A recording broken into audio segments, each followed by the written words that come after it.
Eu penso que o meu interesse pela psicologia, sendo moçambicano e tendo, portanto, crescido neste espaço que é marcado pela violência, né? Quer dizer, desde que eu nasci, que quase que este país está vivendo ciclos de violência, com alguns vivendo ciclos de violência, com algumas pequenas interrupções. Hum, então, quando eu começo a trabalhar aqui em Moçambique como professor, ah, trabalhava com crianças numa escola secundária da cidade de Maputo, Escola Secundária Josina Machel, e eu dava sempre a primeira aula das 7 horas da manhã, começava às 7. E era importante para mim saber se as crianças estavam todas presentes, se não estavam, estavam ausentes, portanto, por que razões estavam ausentes. E criar um sentimento de grupo, de coletivo, que nos interessamos uns pelos outros, né? Porque havia uma prática que data já do tempo antes da independência, em que um estudante, um aluno, tem direito a uma semana de aulas injustificadas, isso é direito dele, depois tem direito a uma semana de faltas, mas tem que ser justificadas, e então os alunos, tendo direito à educação, que é um privilégio e um benefício para eles, há alunos que faltam às aulas, pura e simplesmente porque acham que estão no seu direito de faltar às aulas, porque têm direito a uma semana de faltas injustificadas. Isso não fazia sentido para mim. Então, por isso, começo a interessar as turmas todas, sabermos a razão das crianças não estarem na aula. E não é que num dia as crianças me informam que colegas delas que não haviam estado nas aulas durante essa semana e que eu havia pedido que fossem à casa delas para saber se estavam doentes, se algo havia acontecido com elas, me reportam, me informam que essas crianças possivelmente nunca mais as viriam porque haviam sido raptadas por homens armados. Então foi um sentimento de impotência, né? De grande impotência do meu lado. Quando nós somos professores, nós educamos crianças para um tempo que nós ainda não vivemos, educamos-las para serem homens e mulheres no futuro e esperamos que tenham uma vida feliz no futuro, sejam bons prestadores de serviços ou sei lá o que eles venham a fazer, mas estamos a educar crianças para um tempo que nós próprios desconhecemos. Então, ser professor exige há muita utopia, há muita crença neste futuro. E quando me percebo que mesmo naquele momento presente, naquele exato momento, não havia nada que eu podia fazer por aquelas crianças que haviam sido raptadas, nem saberia o que dizer às crianças, olha, aconteceu, a vida continua, sabe? É que se houvesse um buraco, teríamos escondido nesse buraco pela impotência. Não tinha palavras. E as crianças olhavam para mim como autoridade, esperavam que eu dissesse algo, né? E eu não podia dizer nada. Então, eu penso que esse momento possivelmente marcou depois a minha decisão futura, que foi de estudar psicologia. E ao estudar psicologia, interessei-me pelo trauma psíquico vivido pelas crianças, as crianças que haviam sido raptadas, por exemplo, daquela minha turma, e todas as outras crianças, né? Aquelas eram apenas um. Então penso que essa é possivelmente a razão pela qual me interesso pelo trauma psíquico, e do trauma psíquico, evidentemente, que o trauma psíquico, quando ele ocorre, e nós temos que trabalhar com as crianças sobreviventes, nós já estamos perante algo que aconteceu, né? Estamos a falar, portanto, de prevenção secundária. Claramente, o melhor é tudo fazermos para evitar que haja guerras, para evitar que haja sofrimento humano provocado pela violência militar. E aí, claramente, a psicologia da paz tem uma contribuição grande a dar. O que acontece fora de nós, né? Portanto, fora de nós acontecem simultaneamente, não sei, múltiplas, milhares de coisas. Né? Porquê que há estímulos, porquê que há eventos que são importantes para nós e outros não são? Então significa que tem que haver momentos em que o nosso mundo interno e o mundo externo se encontram. Né? E penso que aquela experiência de impotência, de vulnerabilidade, também está ligada a outra experiência de violência que eu passara em Moçambique, algumas com uma maneira que já hoje me são mais conscientes do que eram na altura, mas que cresci num ambiente bastante violento, né? que era o chamado tempo colonial, portanto, antes da independência de Moçambique. Experiências também de impotência devido à confrontação com o racismo, por exemplo, com a violência provocada pela violência estrutural produzida pela pobreza estrutural, né? Fome, carências, difícil acesso à educação, à saúde. Vivia num bairro dos subúrbios de Lourenço Marques, na altura da cidade de Maputo, propenso a inundações devido à falta de infraestruturas de canais para canalizar água, de diques para... Então, eu penso que aquele momento, especialmente eu me recordo dele de uma maneira consciente, mas acho que é o tomar consciência desta vulnerabilidade na qual eu cresci como criança, o tomar consciência, né, que eu pertencia e pertenço ao mundo dos adultos e que temos uma função, né, de proteger as crianças e talvez também proteger a criança interna em mim, né? Então eu penso que foi assim que começou um bocado o meu caminho, né?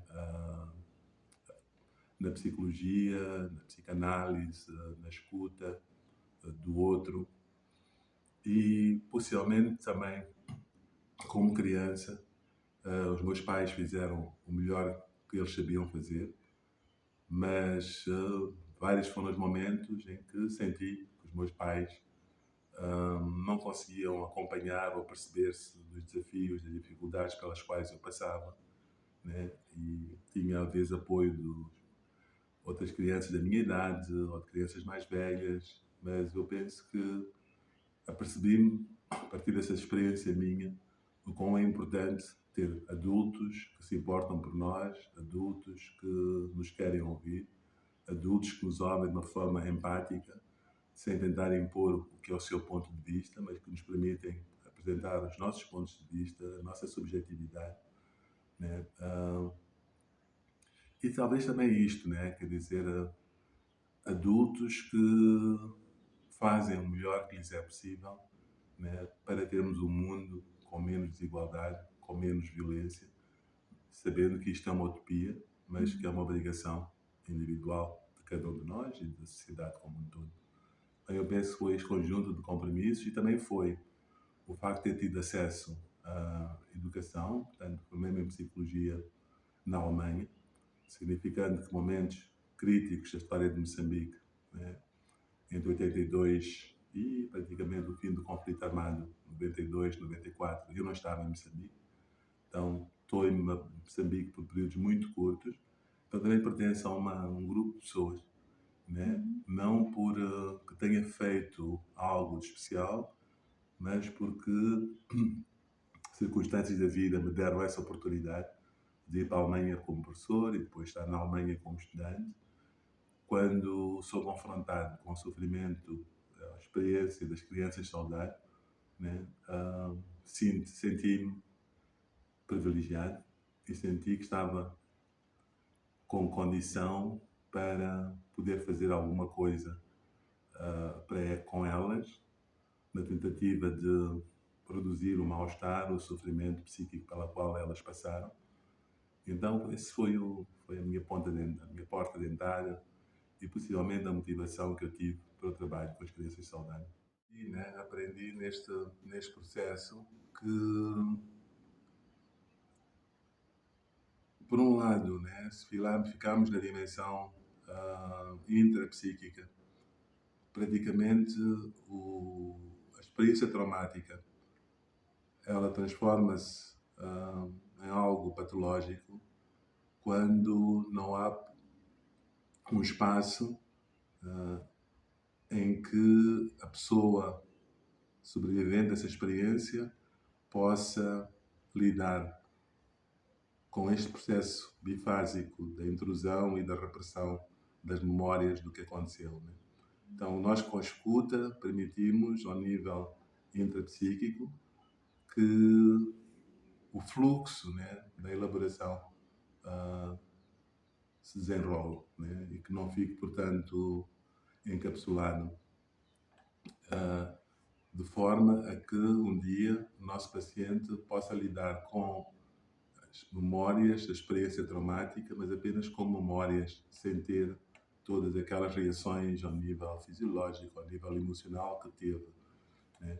E temos como modelos, né, Nelson Mandela, as experiências tristes que ele passou, prisão, 27 anos, mas ele foi capaz de elaborar, né, porque não ficou preso naquela memória, não ficou preso naquele ódio, não ficou preso. E a pergunta é um bocado a nossa escuta, né? Portanto, ao permitir esta elaboração dos conflitos que nós tivemos e crianças foram utilizadas como saudades, em que ponto, em que dimensão é que ela também pode criar espaços para uma prevenção primária, né?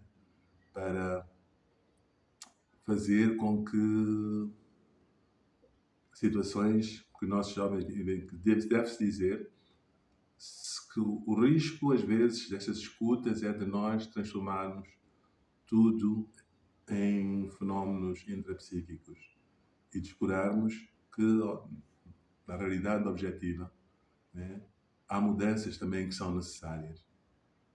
Quando olho para Moçambique atualmente, vejo um país marcado